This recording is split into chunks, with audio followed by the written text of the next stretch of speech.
Hello friends, welcome to our YouTube channel study topic 2.0।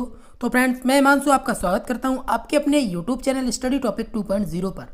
Friends, आज से आपके BEd second semester के exam की प्रिपरेशन की वीडियोस आपको इस चैनल पर मिलती रहेगी। तो आपकी क्लासेज आज से ही शुरू होती है। फ्रेंड्स, आपको बता दें कि आप बीएड में किसी भी स्ट्रीम से हों। जी हाँ फ्रेंड्स, आप चाहे तो आप आर्ट साइड से हो या आप साइंस साइड से बीएड कर रहे हो, मींस मैथ साइंस हो आपके पास, आपकी सभी की सभी क्लासेस कराई जाएंगी और प्रॉपर तरीके से कराई जाएंगी, जिन क्लासेस में आपको सब कुछ समझने को भी मिलेगा। जैसे भी टॉपिक आएंगे उनको डिस्कस भी करेंगे, साथ में उन क्वेश्चंस को सॉल्व भी करेंगे। तो फ्रेंड्स, ये आज का हमारा सबसे फर्स्ट वीडियो है जो आज हम लेकर आए हैं आपका पदार्थ विज्ञान शिक्षण विधि। जो साइंस के स्टूडेंट हैं उनके लिए उनका ये सब्जेक्ट रहता है, फिजिकल साइंस वाला उनके लिए ये आज का पहला सेशन है। तो फ्रेंड्स, अगर ये सेशन आपको अच्छा लगे तो आप वीडियो को प्लीज़ लाइक कर देना और चैनल को सब्सक्राइब जरूर कर लेना। साथ में अपनी राय हमें कमेंट बॉक्स में जरूर देना कि आपकी जो क्लासेज है वो इसी तरीके से चलाई जाए या इसमें कुछ बदलाव भी किए जाएं, क्योंकि आपकी राय होगी। जो भी आप कहेंगे उसी के हिसाब से आपकी एग्ज़ाम की प्रिपरेशन कराई जाएगी। क्योंकि अब आपके एग्ज़ाम 21 तारीख से है, तो अब आपके पास थोड़ा सा समय भी है, 10 से 12 दिन है। 10 से 12 दिन में आप अपना एग्ज़ाम अच्छे से प्रॉपर वे में तैयार कर सकते हैं। तो चलिए दोस्तों, आज के इस वीडियो को शुरू करते बिना किसी देरी किए हुए। तो अगर आप चैनल पर नए हैं तो चैनल को सब्सक्राइब जरूर कर लीजिएगा। तो आज का हमारा ये इसका पार्ट फर्स्ट रहेगा। आपको जो कुछ भी दिखेगा वो आप यहाँ से अंदाज़ा लगा लेना, यहाँ से देख लेना। पार्ट फर्स्ट और फिजिकल साइंस, ऐसी आपको सभी की प्लेलिस्ट बना दी जाएगी। आप प्लेलिस्ट से जाकर भी चेक कर सकते हैं कि आपकी वीडियोस आई है अथवा नहीं आई है। तो डेली 3 से 4 वीडियोस आपको मिला करेंगी चैनल पर, वो भी सभी स्ट्रीम से रिलेटेड रहेंगी। साथ में आपकी जो आईसीटी का पेपर है उससे रिलेटेड भी आपकी वीडियोस आएंगी, और साथ में आपकी एनवायरमेंटल स्टडी जो आपके नॉर्मल सब्जेक्ट है उनके भी वीडियोस आपको प्रॉपर तरीके से मिलते रहेंगे। तो चलिए आज के हम इस सेशन को बिना किसी देरी किए हुए शुरुआत करते हैं। तो फ्रेंड्स, आप देख सकते हैं कि आज का हमारा पहला सेशन अब यहाँ से शुरू हो गया है। तो आप यहाँ देख सकते हैं study topic 2.0 BEd first year second semester. जी हाँ फ्रेंड्स, कानपुर यूनिवर्सिटी से आपका पेपर है आज का फिजिकल साइंस। तो फिजिकल साइंस के हम कुछ इंपॉर्टेंट क्वेश्चंस लेकर आए हैं जिन्हें हम यहाँ डिस्कस करेंगे। तो चलिए शुरुआत कर देते हैं हम अपने आज के फर्स्ट क्वेश्चन से। तो पहला ही क्वेश्चन है हमारा कि शिक्षण उद्देश्य को कितने भागों में बांटा गया है। अगर बात की जाए कि शिक्षण उद्देश्य को कितने भागों में बांटा गया है, तो हमारे जो शिक्षण उद्देश्य हैं उनको बांटा गया है आपका 2 भागों में। जी हाँ फ्रेंड्स, 2 भागों में। आपका आंसर हो जाएगा 2 भाग।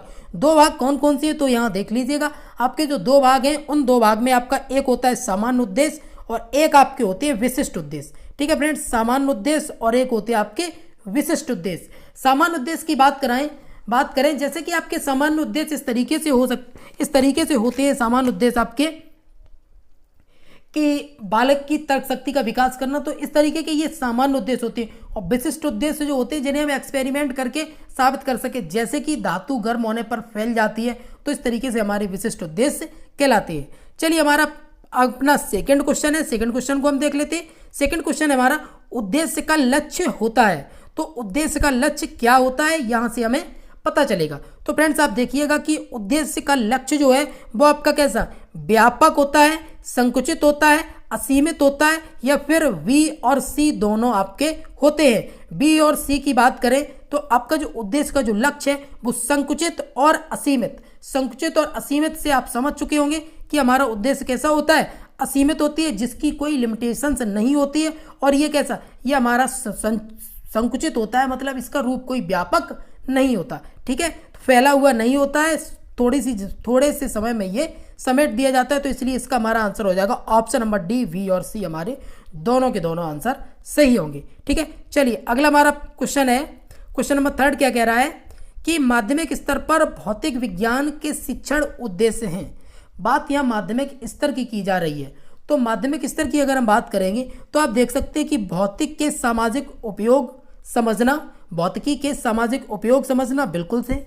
अगला हमारा पॉइंट है छात्रों के पर्यावरण एवं प्रकृति के प्रति रुचि का विकास करना, बिल्कुल से, क्योंकि छात्रों के अंदर जो उनका वातावरण है, जो पर्यावरण है और जो नेचर है, उसके प्रति उनमें जो इंटरेस्ट है वो आना चाहिए। साथ में आपका वैज्ञानिक क्रियाओं, सॉरी यहाँ क्रोया नहीं है, ये वैज्ञानिक क्रियाओं, वैज्ञानिक क्रियाकलापों क्रियाकलापों में रुचि विकसित करना। तो ये हमारे सभी आंसर हमारे सही हो जाएंगे। तो हमारा आंसर होगा ऑप्शन नंबर डी।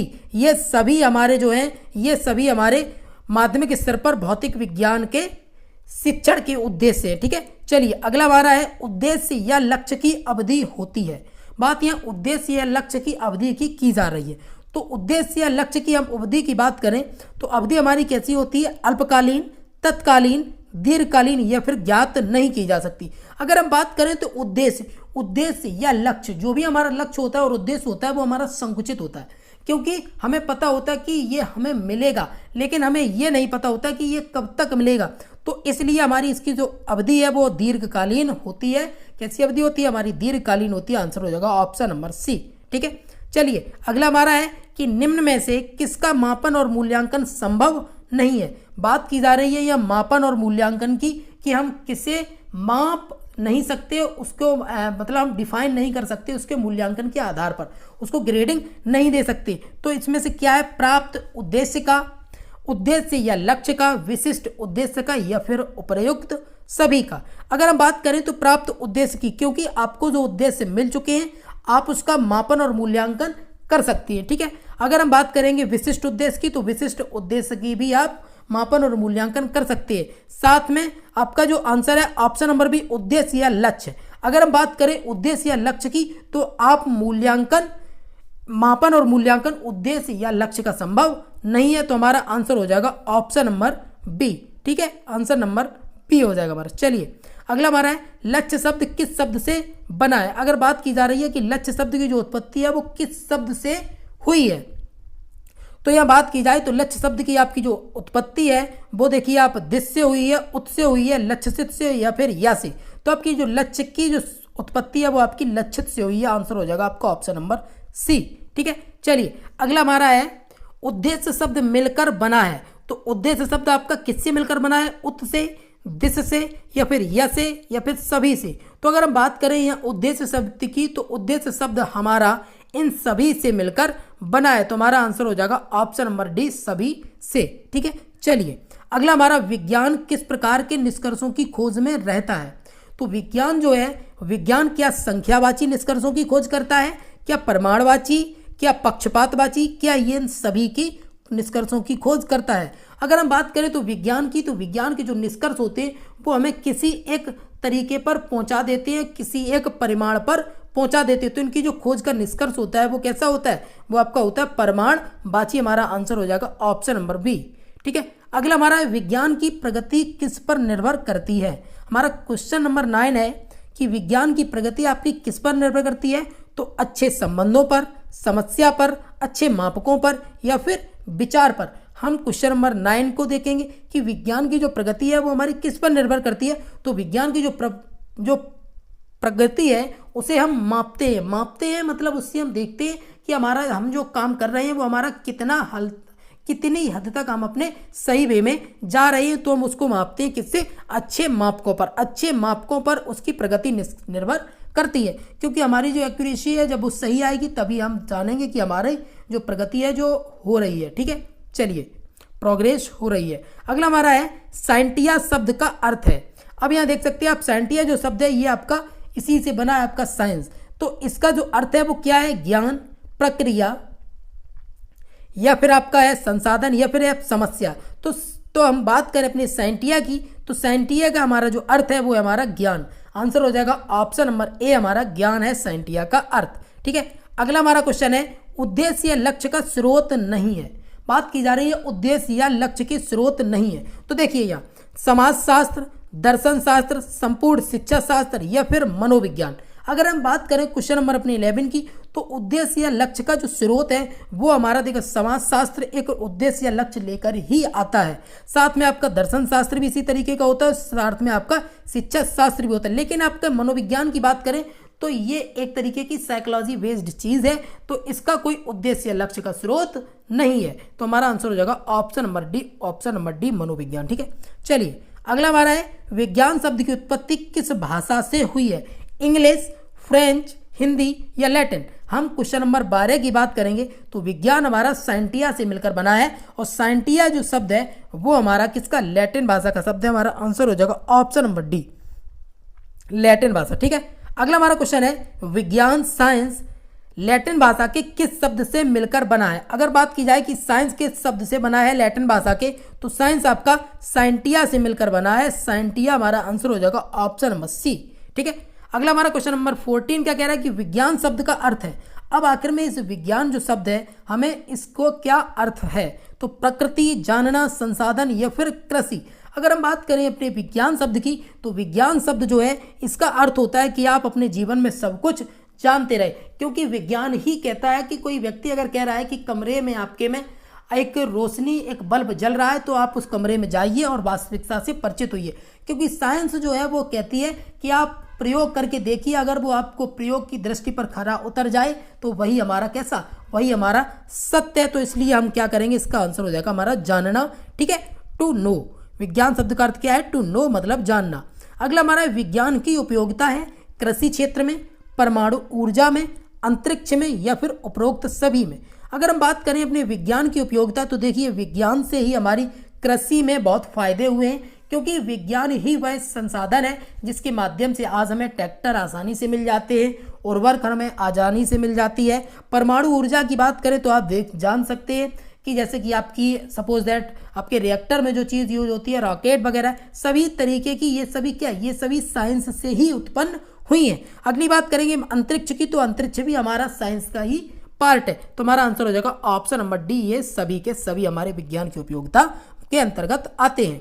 अगला हमारा है विज्ञान प्राकृतिक विषय का व्यवस्थित ज्ञान एवं धारणाओं के मध्य संबंधों का तार्किक अध्ययन है, जिसमें से यह विषय व्यक्त होते हैं। निम्न परिभाषा किसकी है।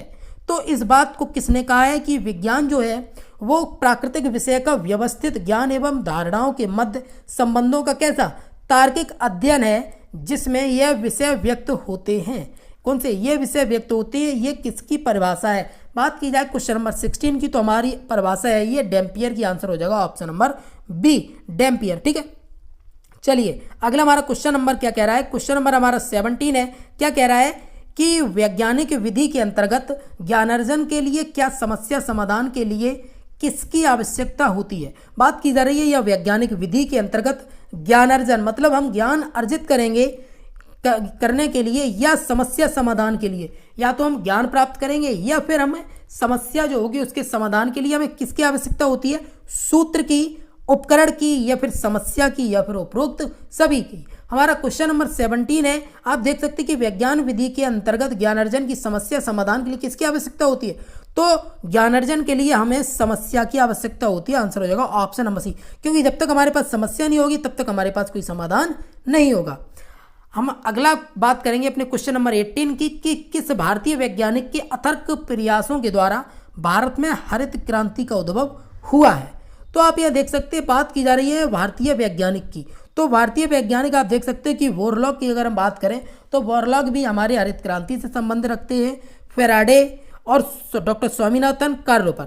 अगर हम बात करेंगे अपने भारतीय वैज्ञानिक की, तो भारतीय वैज्ञानिक हमारे हैं डॉक्टर स्वामीनाथन से ही हरित क्रांति का उद्भव हुआ है। हमारे जो देश में जब इंदिरा गांधी की सरकार थी सन 1966 की बात है, उस समय जब अकाल पड़ा तब डॉक्टर स्वामीनाथन के ही अथक प्रयासों से हमारे देश में जो पहले गेहूं उत्पाद नहीं हो रहा था वो इतना उत्पाद होने लगा था कि हम एक्सपोर्ट भी करने लगे थे। ठीक है, अगली बात करेंगे हम छात्रों को कम सूचनाएं दी जाती हैं और उन्हें अधिक से अधिक क्या करने के लिए प्रेरित किया जाता है। तो हम उन्हें कम सूचनाएं दे देते हैं बच्चों को, फिर कहते हैं कि आप अब इन्हें सर्च करके लाइए, खोज करके लाइए। तो वो कहाँ से खोज के लाते हैं, अपने व्यायाम से, अपने खेलकूद से, अन्वेषण से या फिर रट्टा मार के, मतलब कहीं से पढ़कर या फिर रट्टू तोता होकर लाते हैं। तो छात्रों को कम से कम जो सूचनाएं दी जाती हैं वो उनके अथक प्रयासों को क्या करती है, अन्वेषण मतलब है वो खोज द्वारा सीखते हैं। ठीक है, खोज करते हैं उनकी। तो हमारा आंसर हो जाएगा ऑप्शन नंबर सी, अन्वेषण। ठीक है, चलिए अगला हमारा है वैज्ञानिक प्रक्रिया पूर्णतः किस पर आधारित है, उपयोगिता पर, अन्वेषण पर, स्वतंत्रता पर या फिर तार्किक चिंतन पर। अगर हम बात करेंगे अपने क्वेश्चन नंबर 20 की, तो कह रहा है कि वैज्ञानिक प्रक्रिया पूर्णतः किस पर आधारित है। तो वैज्ञानिक प्रक्रिया हमारी पूर्णतः तार्किक चिंतन पर आधारित है, क्योंकि यदि आप किसी व्यक्ति से तर्क कुतर्क या वितर्क करने लगते तो वो कहता है बड़े साइंटिस्ट बन रहे हो तुम। ठीक है, तो यहाँ क्या है, तो तार्किक चिंतन पर ही हमारा क्या विज्ञान जो है वो पूर्णतः आधारित है। चलिए अगला हमारा है विज्ञान विषय का किसके साथ सहसंबंध नहीं है। तो विज्ञान की बात करें तो विज्ञान और कला, गणित बिल्कुल से है गणित के साथ संबंध। अगला हमारा विज्ञान और भाषा से भी है, विज्ञान और हिंदी से, विज्ञान और समाजशास्त्र से, समाज विज्ञान से भी है, लेकिन विज्ञान और हिंदी का कोई मेल नहीं है। तो हमारा आंसर हो जाएगा ऑप्शन नंबर सी, यही नहीं है। अगला हमारा क्वेश्चन नंबर 22 है, क्या कह रहा है कि विज्ञान का ज्ञान होता है। तो विज्ञान के ज्ञान कहता होता है संगठित, क्रमबद्ध, सुव्यवस्थित या फिर उपरोक्त सभी। अगर हम बात करें अपने विज्ञान के ज्ञान की, तो विज्ञान का ज्ञान जो है वो हमारा संगठित, क्रमबद्ध और सुव्यवस्थित भी होता है। ठीक है, चलिए अगला हमारा है क्वेश्चन नंबर 23, क्या कह रहा है कि रासायनिक उर्वरकों की निर्भरता को कम करने के लिए किसका विकास किया जाता है। जैविक उर्वरकों का, अर्धन टैंक का, खनिजों का, या फिर हमारा अगला है बिजली का। तो अगर हम बात करें या रासायनिक उर्वरकों की निर्भरता को कम करने के लिए, तो रासायनिक उर्वरकों की जो निर्भरता है उसको कम करने के लिए आजकल जैविक उर्वरकों की विकास किया जा रहा है। हमारा आंसर हो जाएगा ऑप्शन नंबर ए। हमारा अगला है क्वेश्चन नंबर 24, क्या कह रहा है कि ज्ञानात्मक पक्ष से संबंधित नहीं है। बात की जाए ज्ञानात्मक पक्ष की, तो ज्ञानात्मक पक्ष क्या होता है हम अगले किसी सेशन में बात करेंगे पूरे ब्लूम की टैक्सोनॉमी के बारे में। ठीक है, अच्छे से जानेंगे, लेकिन आज हम उससे संबंधित कुछ क्वेश्चन कर लेते हैं। तो ज्ञानात्मक पक्ष से संबंधित नहीं है तो किससे, तो देखिए ज्ञान, बोध, विश्लेषण या फिर नियंत्रण। अगर हम बात करें अपने ज्ञानात्मक पक्ष की, तो ज्ञानात्मक पक्ष में हमारा ज्ञान आता है, बोध आता है, प्रयोग आता है, संश्लेषण, विश्लेषण, मूल्यांकन, ये सभी आते हैं, लेकिन नियंत्रण नहीं आता। हमारा आंसर हो जाएगा ऑप्शन नंबर डी, यही नहीं है। ठीक है, अगली बात करेंगे भावात्मक पक्ष से संबंधित नहीं है। तो भावात्मक पक्ष की अगर हम बात करेंगे तो भावात्मक पक्ष में देखो क्या संबंध नहीं है, ग्रहण करना, विचारना, व्यवस्था करना, ये तीनों के तीनों संबंधित हैं, लेकिन हमारा उद्दीपन संबंधित नहीं है किससे, भावात्मक पक्ष से। ठीक है, अगला हमारा क्वेश्चन है क्वेश्चन नंबर 26, क्या कह रहा है कि ज्ञानात्मक पक्ष का वर्गीकरण किसके द्वारा किया गया है। ज्ञानात्मक पक्ष के वर्गीकरण की बात करें तो देखिए हमारे ऑप्शन से कर्थवाल तथा मसीहा ने, सिम्पसन ने, या फिर ब्लूम ने, या फिर एनसीईआरटी ने। अगर हम बात करेंगे ज्ञानात्मक पक्ष की, तो ज्ञानात्मक पक्ष दिया हमारा ब्लूम ने। हमारा आंसर हो जाएगा ऑप्शन नंबर सी, ब्लूम ने। ठीक है, चलिए अगला हमारा क्वेश्चन है क्वेश्चन नंबर 27, क्या कह रहा है कि ज्ञानात्मक पक्ष को ब्लूम द्वारा कब प्रस्तुत किया गया। तो ज्ञानात्मक पक्ष की बात करें तो ज्ञानात्मक पक्ष हमारा ब्लूम ने दिया, और कब दिया इसके बारे में बात करेंगे। 1950 में, 1956 में, 1966 में, या फिर 1970 में। तो हमारा जो ज्ञानात्मक पक्ष को जो ब्लूम द्वारा प्रस्तुत किया गया वो सन 1956 में प्रस्तुत किया गया था। हमारा आंसर है ऑप्शन नंबर बी। ठीक है, चलिए अगला हमारा क्वेश्चन है ब्लूम ने ज्ञानात्मक पक्ष को कितने वर्गों में विभाजित किया है। तो ब्लूम ने ज्ञानात्मक पक्ष की बात करें तो ब्लूम ने ज्ञानात्मक पक्ष को 6 वर्गों में विभाजित किया है। कौन कौन से, ज्ञान, बोध, प्रयोग, विश्लेषण, संश्लेषण और मूल्यांकन, 6 हो गए। तो इन्हीं 6 में ब्लूम ने ज्ञानात्मक पक्ष को बांटा है। ठीक है, अगला हमारा क्वेश्चन नंबर 29, क्या कह रहा है कि इनमें से कौन ज्ञानात्मक पक्ष के अंतर्गत नहीं आता है। बात कर रहे हैं ज्ञानात्मक पक्ष की, तो देखिए संश्लेषण आता है, मूल्यांकन आता है, विश्लेषण आता है, लेकिन उपयोग आपका नहीं आता ज्ञानात्मक पक्ष के अंतर्गत। तो हमारा आंसर हो जाएगा ऑप्शन नंबर डी, उपयोगिता। ठीक है, उपयोग। चलिए हमारा अगला क्वेश्चन है कि भावात्मक पक्ष का वर्गीकरण किसके द्वारा प्रस्तुत किया गया है। भावात्मक पक्ष की बात करें तो भावात्मक पक्ष हमारा देखिए ब्लूम, कर्थवाल, मसीहा या उपरोक्त सभी। अगर हम बात करें अपने ज्ञानात्मक पक्ष की, तो ज्ञानात्मक पक्ष तो ब्लूम ने दिया, लेकिन भावात्मक पक्ष की बात करेंगे तो भावात्मक पक्ष को ब्लूम, कर्थवाल और मसीहा ने दिया था। और ये कब दिया था, तो ये दिया था आपका 1964 में। कब दिया, 1964 में दिया। ठीक है, तो फ्रेंड्स इस तरीके से हमने आज अपने most important, very very important 30 questions discuss कर लिए फिजिकल साइंस के। ये सेशन आपको कैसा लगा आप हमें कमेंट सेक्शन में जरूर बताइएगा। अगर आप हमारे चैनल पर नए हैं तो चैनल को सब्सक्राइब कर लीजिए, साथ में वीडियो को लाइक कर दीजिए जिससे और अपने दोस्तों में शेयर कर दीजिए, जिससे आपके दोस्तों को भी पता चल सके कि आपकी तैयारी बेहतर कराई जा रही है। यहाँ पर हम आपकी कुछ मैराथन क्लासेस भी लेकर आएंगे, लेकिन पहले कुछ स्टूडेंट हो जाएं, उसके बाद मैराथन लेकर आएंगे। और इन सब की PDF आपको टेलीग्राम पर प्रोवाइड करवा दी जाएगी, तो आप टेलीग्राम या व्हाट्सएप ग्रुप पर ज्वाइन हो सकते हैं। उसकी लिंक आपको वीडियो के डिस्क्रिप्शन में मिल जाएगी। तो फ्रेंड्स आज के सेशन को बस यहीं समाप्त करते हैं, 30 क्वेश्चन पर ही और फिजिकल साइंस पर ही। हम अगले टॉपिक पर बात करेंगे हम एनवायरमेंटल स्टडीज, पर्यावरणीय शिक्षा पर। चलिए फ्रेंड्स मिलते हैं हम अगले किसी नई वीडियो में नई किसी टॉपिक के साथ। तब तक के लिए नमस्कार, बाय बाय एंड